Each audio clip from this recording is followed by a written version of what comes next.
con Liz Palareso y Helen Quiñones. Televidentes amigos, buenas tardes, bienvenidos. Vamos con el desarrollo de las noticias. El Ministerio de Educación anunció que se extienden las clases en modalidad no presencial a escala nacional. A esta hora nos enlazamos con María Mercedes Pesantes, quien nos da más información desde una unidad educativa en el norte de Guayaquil. María Mercedes, buenas tardes. Sí, ¿qué tal, compañeros en estudio, amigos televidentes? Muy buenas tardes. Hace poco el Ministerio de Educación informó que se extiende la modalidad no presencial en las instituciones educativas hasta el viernes 19 de enero. Nosotros hemos hecho un recorrido en distintas instituciones educativas aquí en el puerto principal y los profesores nos manifiestan que están listos para recibir a los alumnos, pues han reforzado su seguridad. Les tenemos un reportaje. Fuertes medidas de seguridad se implementan en las instituciones educativas para brindarle un retorno seguro a sus estudiantes. Regreso que aún demorará, pues aunque el Ministerio de Educación había anunciado que se retomarían las clases el jueves 18 de enero, esta cartera de Estado indicó que las clases en modalidad no presencial continuarán hasta el viernes 19 de enero en todos los establecimientos fiscales, fiscomisionales, municipales y particulares del país y teletrabajo para su personal. Es decir, las clases virtuales se mantienen hasta finalizar la semana. Para garantizar la seguridad de sus estudiantes, escuelas y colegios han implementado nuevos equipos para monitorear las aulas. Hemos incluido mucho más cámaras de seguridad. Estamos en constante comunicación, una comunicación activa con el 911. Y una vez que los alumnos retornen, se les dará charlas de contención emocional por parte de expertos en salud mental. Esta, entre otras acciones que tomarán. Tenemos guardias de seguridad, un guardia adicional de seguridad. Realizaremos una revisión vehicular minuciosa a todos los vehículos que ingresen. Estos expertos en educación afirman que aunque ya se tuvo una experiencia con la virtualidad en pandemia, aún sigue siendo retador. Porque dejar a la casa a los estudiantes al cuidado de quien o a veces no tienen quien los ayude o los apoye. Y que no hay nada como la educación presencial. No hay nada como darse una mano de manera presencial, no hay nada como recibir los conocimientos con el profesor adelante. Al momento, las instituciones buscan cumplir con sus cronogramas de estudios por medio de la virtualidad y las fechas de graduaciones y término del año lectivo no se han visto modificadas.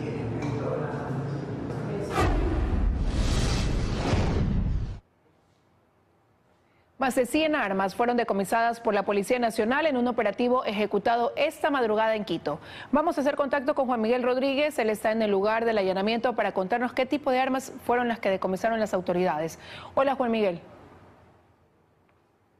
Hola, ¿qué tal? Muy buenas tardes. Efectivamente es así. Armas cortas, armas largas, municiones y también pólvora fue decomisado la madrugada del día de hoy en el sector de Cumbayá, nororiente de la capital. Nosotros hemos preparado un reportaje al respecto. Veamos. Pasada las 5 de la mañana de este miércoles, elementos de la Policía Nacional ejecutaron un allanamiento en una vivienda ubicada en Cumbayá, nororiente de Quito. En su interior encontraron 75 armas largas y 33 cortas. Como un sinnúmero de municiones de diferente calibre, instrumentos de prensa para recargar munición, pólvora y demás indicios asociativos. Un ciudadano de la tercera edad quien tiene doble nacionalidad, ecuatoriana y estadounidense, fue aprehendido por la Policía Nacional, quienes por más de un mes hicieron los trabajos de inteligencia por una alerta ciudadana. Por información reservada que abocó conocimiento la Policía Nacional, fue el antecedente para que a través de la Fiscalía de turno se solicite a la autoridad judicial la orden de allanamiento para ingresar a este inmueble y encontrar los indicios asociativos antes indicados. El operativo denominado Arsenal se realizó en conjunto con la Fiscalía General del Estado. Estos últimos recabaron indicios para esclarecer si el armamento iba a ser comercializado a grupos de delincuencia organizada que operan en el país. Aprovecho la oportunidad para decirle a la ciudadanía que hoy más que nunca necesitamos de su apoyo, necesitamos que compartan a través de la reserva de la información correspondiente, información como este tipo, en la que abocamos conocimiento y siguiendo el procedimiento judicial correspondiente, se ingresó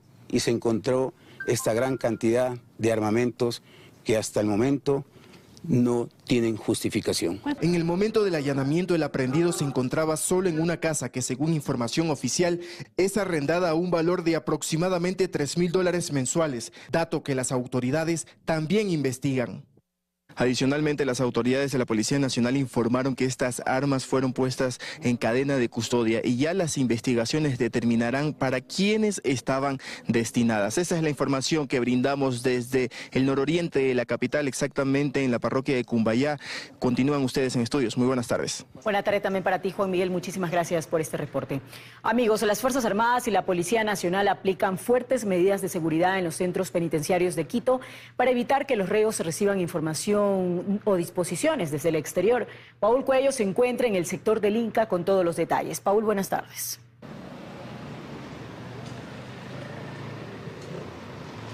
Gracias. ¿Cómo están? Así es, a pesar de que las autoridades mantienen el control de los dos centros carcelarios de la ciudad de Quito, tanto las Fuerzas Armadas como la Policía Nacional ejecutan operativos de control de seguridad en el perímetro de estos dos centros penitenciarios, debido a que en estas últimas horas se han registrado algunas alertas de posibles amotinamientos en estos lugares. Los operativos se realizan para evitar que ingresen armas de fuego, armas blancas y objetos explosivos hasta estos centros carcelarios. Les contamos más en el siguiente reportaje. Veamos. Ambos centros carcelarios de Quito, ubicados en el sector del Inca y en el condado, se mantienen en alerta máxima debido a que en estas últimas horas han saltado varias alertas sobre posibles amotinamientos por parte de los privados de libertad, razón por la cual uniformados militares y policiales custodian todo el perímetro para evitar el ingreso de armas de fuego y artefactos explosivos. Ambos centros penitenciarios de Quito, tanto en el condado como en el Inca, se realizan permanentes controles de cacheo a las personas sospechosas y vehículos que ingresan y salen de la cárcel. Y aunque las autoridades mantienen el control de ambos centros carcelarios, los uniformados evitan que los privados de libertad reciban cualquier tipo de información o disposición. El perímetro de estos centros se encuentra vallado y únicamente pueden ingresar moradores del sector, abogados de los presos y funcionarios públicos. Estamos con inteligencia de tanto policía como militar, que nos indican los puntos específicos en donde se han informado posibles amenazas de bomba, posibles amenazas de gente que conlleve al terrorismo. Además, los militares y policías recorren diariamente las zonas consideradas de alto riesgo, donde operan las bandas criminales, denominadas ahora como terroristas. Estas zonas están ubicadas específicamente en los extremos de la ciudad. La intervención táctica estará y está justamente implementada para prevenir y sobre todo intervenir a este tipo de actos terroristas. En los operativos desarrollados en estas zonas, las fuerzas del orden han podido ubicar a varios delincuentes considerados de alto valor, vinculados por delitos como terrorismo, sicariato y extorsión. Esta tabulación de información también nos va a permitir identificar sobre todo de dónde salen estas alertas falsas. 15 personas aprehendidas durante el transcurso de estos operativos que nosotros estamos realizando. Y considerando lo que ha ocurrido en otros países del mundo, donde se han vivido situaciones similares en conflictos violentos, las Fuerzas Armadas han dispuesto a los uniformados del eje preventivo no ingerir ni aceptar alimentos de particulares para evitar posibles envenenamientos. Esta es una de las prácticas que utilizan las organizaciones delictivas para debilitar el trabajo de las instituciones de seguridad. Y bien, son alrededor de 40 grupos de militares que recorren las 24 horas la ciudad capital. Especialmente se movilizan por los sitios más conflictivos. Estos son en el norte Calderón, Carapungo, Comité del Pueblo, y en el sur de la ciudad Guamaní, Chillogallo y Quitumbe. Con esta información regreso a estudios, ustedes con más. Amigos, un buen día para todos. Igual para ti, Paul, muchísimas gracias por ese reporte. El accionar de funcionarios judiciales pone en riesgo el trabajo de la policía y Fuerzas Armadas a liberar detenidos en delito flagrante.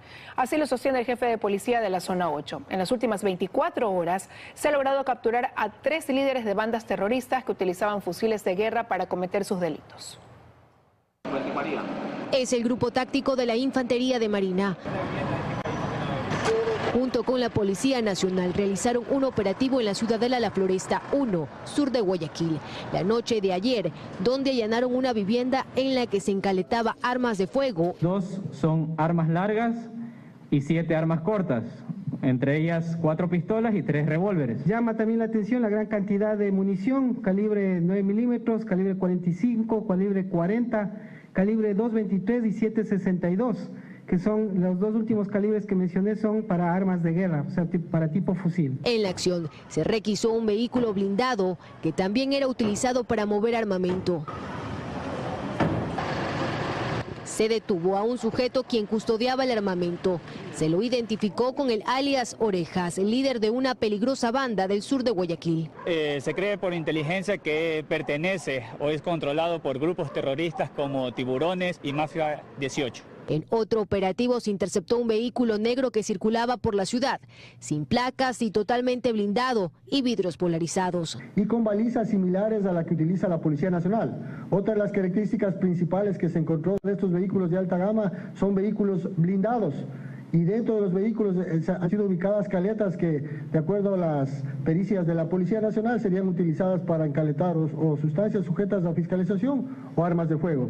Al interior de este vehículo se encontraban 4 sujetos, uno de ellos alias Braulio, considerado como objetivo de valor intermedio por también ser cabecilla del grupo terrorista Mafia 18. Alias Braulio, al momento de ser capturado, era custodiado por su equipo de seguridad, tenía en su posesión dinero en efectivo y armamento.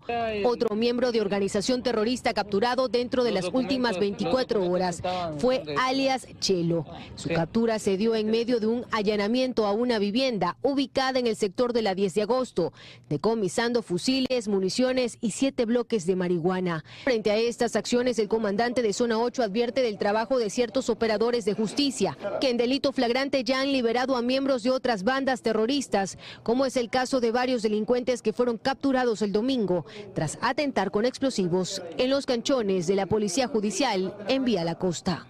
Levante la cabeza.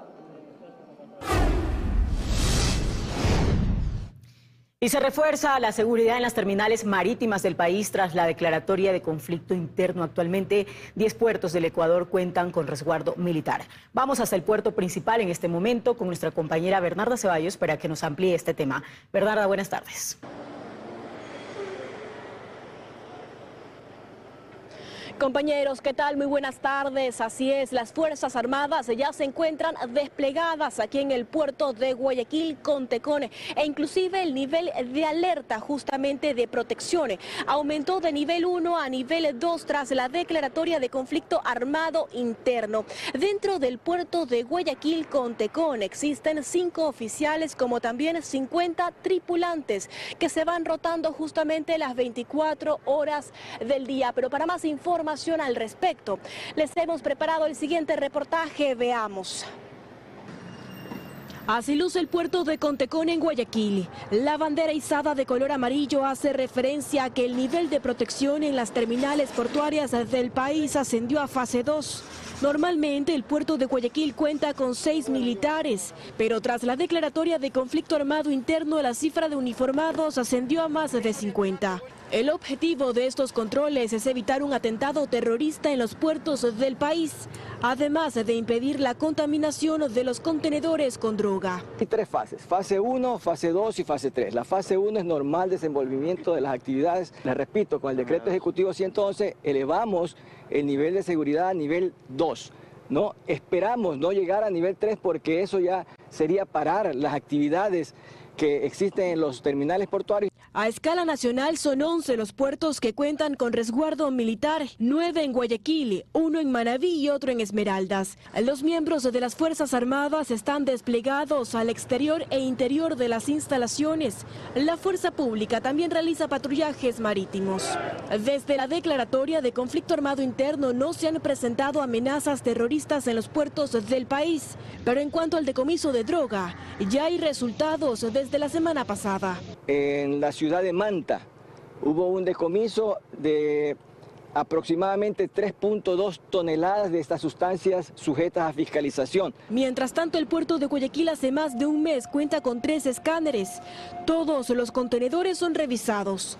Recordemos que la implementación de escáneres en los puertos del país se dispuso mediante decreto en noviembre del 2021. Recalcar que estas acciones no significan una militarización como tal en los puertos del país. Para eso se necesita una orden presidencial. Lo que nosotros hemos evidenciado es únicamente un refuerzo de la seguridad en los puertos a escala nacional. Esa es la información que nosotros les tenemos hasta este momento de la tarde. Ustedes continúan con más desde estudio. Excelente jornada. Gracias, Bernarda, igual para ti. Los ministros de Gobierno y de Economía comparecieron en la Comisión de Desarrollo Económico, donde se tramita el proyecto de ley económico urgente. Allí los funcionarios hicieron un llamado a los legisladores para que se dé paso al incremento del IVA. Karen Aro sigue esta sesión y nos amplía la información. Hola, Karen. Hola, ¿cómo están en estudios, amigos televidentes en casa? Buenas tardes. Una intensa actividad se ha registrado este día miércoles aquí en la Asamblea Nacional. Primero contarles que inició ya el proceso de comparecencias en la Comisión de Desarrollo Económico como parte del tratamiento al tercer proyecto económico urgente que busca el gobierno incrementar 3 puntos en el IVA. Los primeros en comparecer han sido los ministros de Finanzas, la ministra de Gobierno y también el viceministro de Gobierno. Contarles que la ministra de Gobierno, Mónica Palencia, en medio del debate en esta comisión ha hecho un fuerte llamado de atención a los asambleístas y ha insistido en el pedido de que se incremente el IVA por la necesidad que tiene el gobierno de recaudar fondos para financiar el conflicto armado. Escuchemos un extracto de su intervención. Me van a disculpar la franqueza, pero nosotros estamos escuchando y vengo escuchando de dónde sacamos el dinero y cuánto necesitamos. Y si debemos de priorizar que el dinero venga de una fuente o de otra. Creo que no estamos entendiendo el momento histórico. En este momento la pregunta es otra. ¿Cuál es la magnitud de recursos que tiene un enemigo aglutinado que durante años se penetró en las estructuras del Estado y que es capaz de ponernos una bomba en cualquier momento, volarnos las cabezas y que es capaz de desestabilizarnos el país? La lógica es que si nosotros no nos unimos fuertemente, perdemos territorio, perdemos soberanía y seguimos discutiendo. Me van a disculpar si vamos a aumentar el IVA por 3 meses, por 6 o por 1 año. Señores, somos el país que menos IVA paga.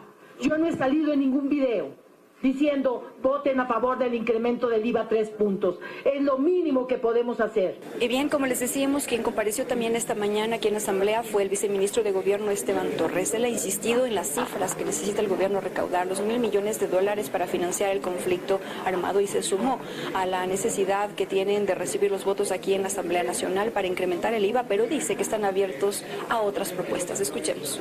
Un llamado democrático, ya que estamos en la Asamblea, a que las distintas bancadas, los asambleístas independientes también no le den la espalda al país, no le den la espalda al gobierno en un momento muy delicado. Tiene que llegar también a la Asamblea Nacional para que podamos no solo seguir pagando a los policías, a los militares, seguir en la lucha contra la seguridad, sino a la vez también seguir cumpliendo los compromisos con los municipios.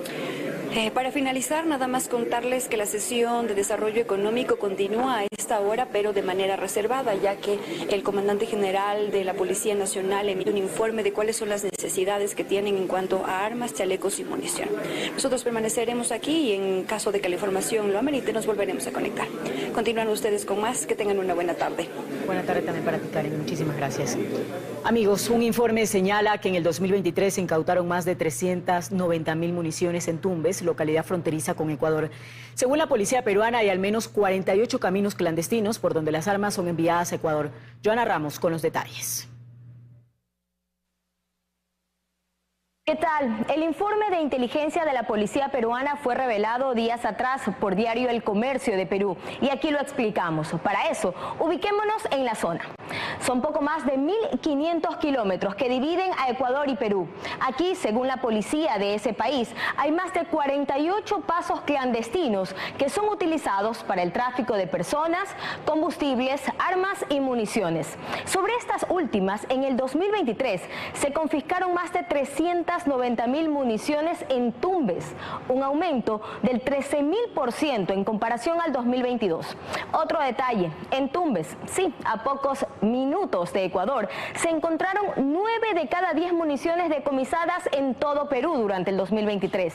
También en Tumbes aumentó el decomiso de armas de fuego, en su mayoría revólveres, escopetas y pistolas. Desde aquí, según inteligencia peruana, salen las armas y municiones hacia Huaquillas, luego Guayaquil, Quevedo, Ambato, Tena, Lago Agrio y el Putumayo antes de llegar a Colombia. Se estima que al menos el 52% de los explosivos incautados en todo Ecuador se fabrican en el Perú, siendo el Emulnor el más usado por las mafias. Debido a los constantes rumores de que alias Fito está en territorio colombiano, el presidente Gustavo Petro indicó que los organismos de inteligencia de su país están trabajando para establecer la veracidad de las informaciones y que, de ser cierto, harán todo lo posible por capturarlo. Si es una realidad, pues la orden es capturarlo. La inteligencia policial está trabajando pues los indicios para confirmar ese tipo de afirmaciones, pero todo gran criminal tiene que ser capturado. Amigos, es momento de hacer una pausa comercial, pero los invito para que continúen junto a nosotros. Al regresar les contamos que Ecuador pide la extradición de Daniel Salcedo, quien fue detenido en Panamá. Además, Nueva York estableció toque de queda a los inmigrantes que se refugian en los albergues para frenar actos delictivos en esa ciudad. Los detalles de este y otros temas al regresar de la pausa, quédese junto a nosotros. Estamos de regreso con más. El presidente de la Corte Nacional de Justicia, Iván Saquicela, firmó la solicitud de extradición de Daniel Salcedo Bonilla, quien fue detenido en Panamá. Salcedo intentó tramitar un asilo en la Embajada de México en ese país. Que fue visto comprando en tiendas de lujo en Panamá. La primera alerta sobre la ubicación de Daniel Salcedo Bonilla la hizo la fiscal general del estado, Diana Salazar. Apenas un día antes de esas declaraciones, su defensa decía que Salcedo se encontraba en Ecuador, cumpliendo con presentaciones periódicas. Inclusive en este feriado, el señor Salcedo se presentó en flagrancia en Guayaquil. Eso lo probaremos con los correspondientes certificados. Pero este martes, Daniel Salcedo, sobre quien pesa una orden de difusión roja de Interpol, fue detenido en Panamá, y así lo comprueban estas fotografías. El presidente de la Corte Nacional de Justicia, Iván Saquicela, pidió ya su extradición y ha notificado del caso a la Cancillería. Ahora le corresponde a la Cancillería precisamente hacer las gestiones diplomáticas para que se dé paso al requerimiento por parte de las autoridades de Panamá. Hay que entender que no es un asunto unilateral ni solo de la justicia ecuatoriana, sino que corresponde a la parte diplomática de Ecuador y a la parte diplomática, hemos de reiterar, del Estado de Panamá. Salcedo es procesado por presunta delincuencia organizada en el caso Metástasis. Conversaciones con Leandro Norero no solo evidencian que Salcedo puso a órdenes del narcotraficante su red de influencia en el sistema de justicia, sino que también le ofreció entrar en el, entre comillas, negocio de la compra de entidades públicas.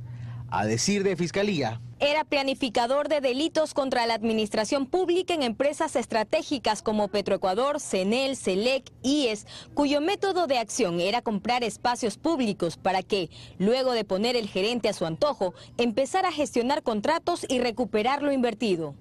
En el operativo Metástasis, Salcedo logró evadir su detención, tal y como lo hizo en 2020 cuando en tiempos de pandemia era investigado por la red de corrupción en hospitales públicos. Fue detenido en junio de 2020 luego de que la avioneta en la que intentó escapar se estrellara en territorio peruano. Según información de las autoridades, Salcedo, antes de su detención, había intentado tramitar un asilo en la Embajada de México en Panamá, jurisdicción que, por ejemplo, acoge a figuras del gobierno del expresidente Correa. En Panamá también fue detenido Álvaro Ponce, exgerente del Hospital del Guasmo, procesado por peculado y por delincuencia organizada.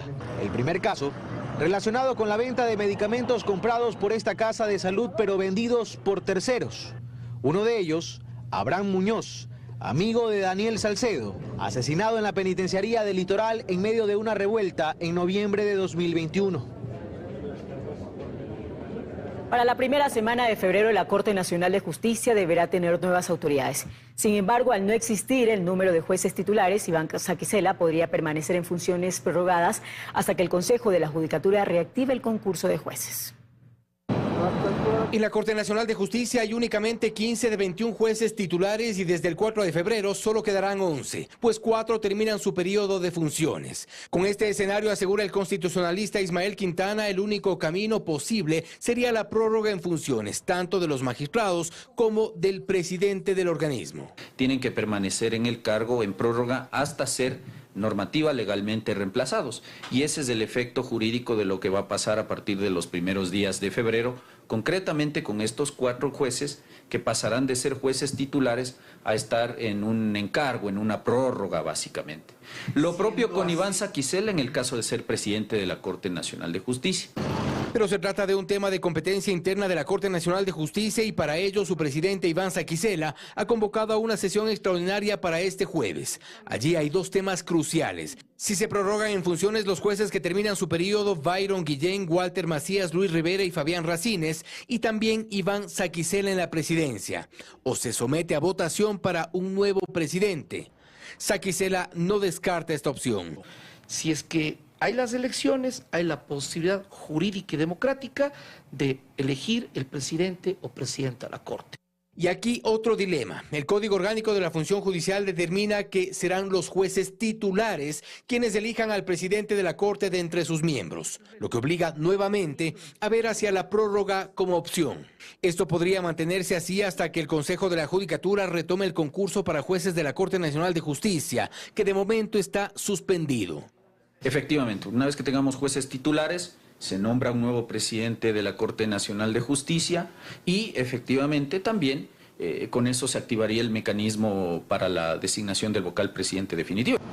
Lo cierto es que desde la Corte Nacional y el Consejo de la Judicatura se preparan para 2 semanas decisivas para la toma de decisiones en un escenario inédito, pues se trata de una Corte Nacional con la mayoría de sus integrantes encargados.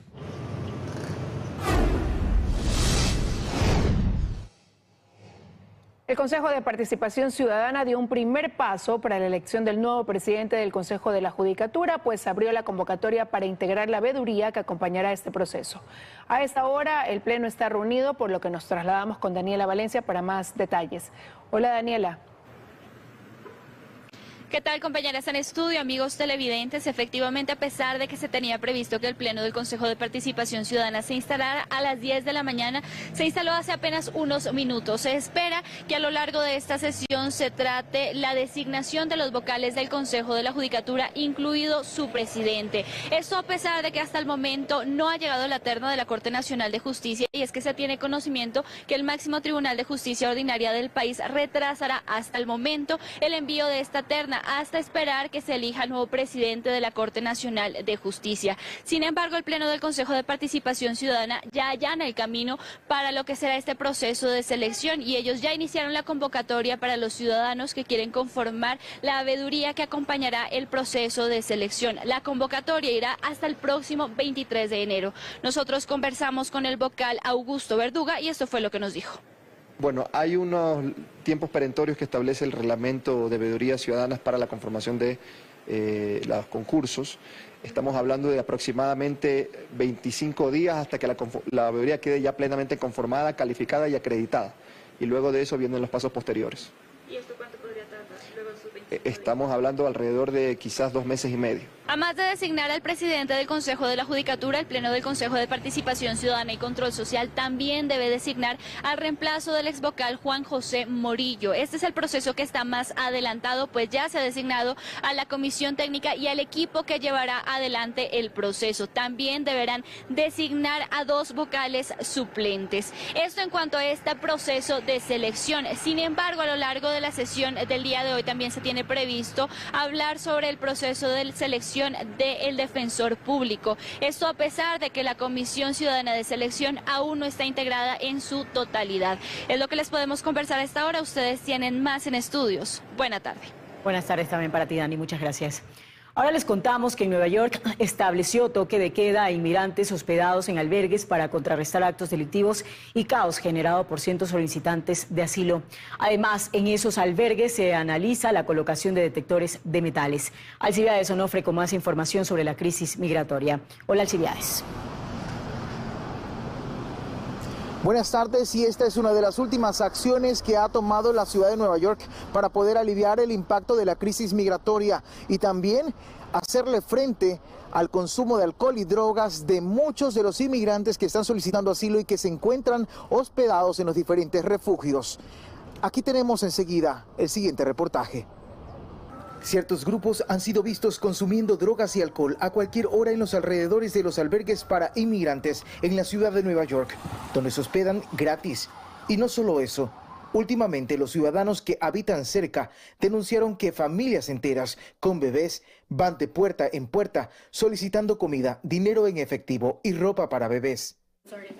Esto cansó a las autoridades de la ciudad debido a las constantes quejas y pusieron en vigencia un toque de queda en los albergues que iniciará desde las 11 de la noche hasta las 7 de la mañana del día siguiente. Por la bulla dicen de que hasta las 11 iba a estar abierto.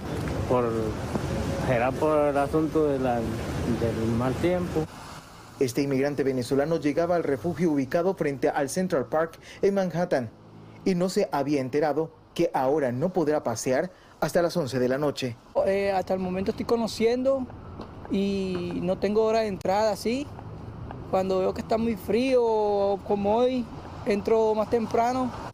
Algunos dicen que trabajan, pero también deberán presentar algún justificativo. De lo contrario, las puertas no se abrirán en los albergues que se encuentran en Brooklyn, Queens y Manhattan. Algunos tienen trabajos nocturnos. Arrancan a las 6, otros a las 7 de la noche, trabajan hasta la madrugada en ciertos lugares. Hace demasiado frío en Nueva York y solo grandes cantidades de desperdicios quedan fuera de estos establecimientos. Huella de la mala forma de convivencia, aseguran quienes prefirieron no identificarse, porque también denunciaron que han sufrido el robo de sus correspondencias, mismas que en Estados Unidos se dejaban en las puertas de las casas y ahora los ciudadanos se mantienen a la espera de la llegada de los repartidores para evitar robos. Las autoridades en Nueva York han dicho que quienes no acaten esa disposición simplemente pasarán la noche en la calle y en estas condiciones. Hasta aquí nuestro informe desde Estados Unidos. Seguimos con más en 24 horas. Gracias, Alcibiades, por ese informe. Momento de hacer una pausa, amigos. A regresar les contaremos que el presidente Daniel Noboa tiene hasta hoy para decidir si mantiene las 11 primeras preguntas para la consulta popular o no. Además, continúa el mal tiempo en Estados Unidos. Se registran temperaturas de menos 36 grados centígrados, mientras que en Europa se cancelan vuelos por las nevadas. Ya les contamos más al regresar.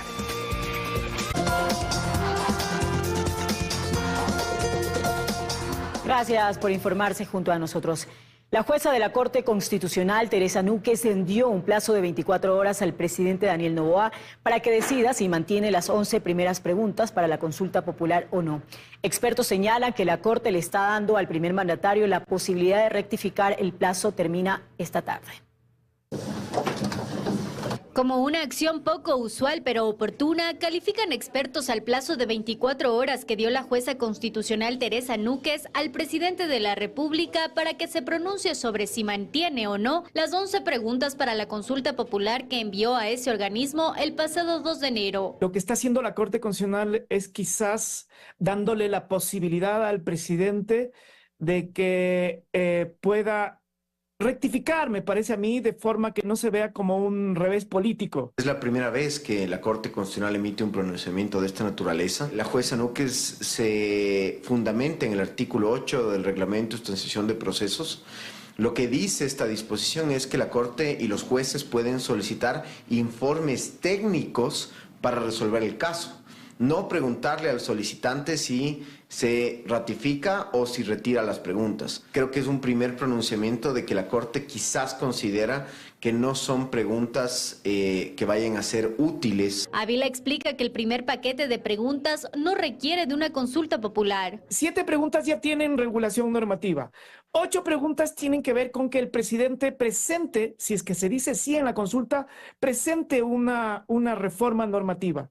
Ahora el presidente creo que se da cuenta que puede, sin consulta popular, y lo está haciendo, presentar reformas normativas. Entonces, ¿para qué desgastar a la Corte? El plazo termina la tarde de este miércoles y el gobierno aún sigue analizando su decisión. Estamos evaluando todavía en el gobierno qué se hace. Mientras tanto, el segundo paquete enviado y conformado por 9 interrogantes, a decir de los expertos, no correría con la misma suerte. En el segundo paquete ya tenemos enmiendas constitucionales y tenemos algunas complejidades que ya no solo dependen de la voluntad del presidente. En todo caso, para que los ecuatorianos sean convocados a las urnas, habrá que esperar los tiempos que se tome la Corte para analizar la vía y la constitucionalidad del segundo bloque. Será entre mayo y junio. De llegarse a realizar, esta sería la 13ª consulta popular que se lleve a cabo en el país desde el retorno a la democracia.